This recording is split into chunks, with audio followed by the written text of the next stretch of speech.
జలధార ధరణి నుంచే కాదు చెట్ల నుంచి కూడా ఉప్పొంగుతోంది. చెట్ల నుంచి నీళ్లు ఉప్పొంగడం ఏంటని మీకు అనుమానం రావచ్చు, కానీ ఇది నిజం.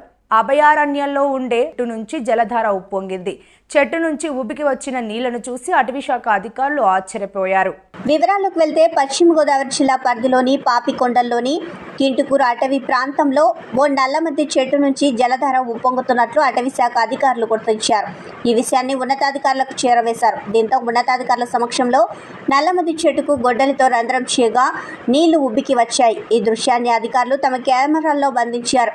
ఇక ఈ నల్లమద్ది వృక్షం నుంచి సుమారు 20 లీటర్ల వరకు నీళ్లు వస్తాయని అధికారులు వెల్లడించారు. ప్రస్తుతం ఈ వీడియో నెట్టింట వైరల్ అవుతోంది.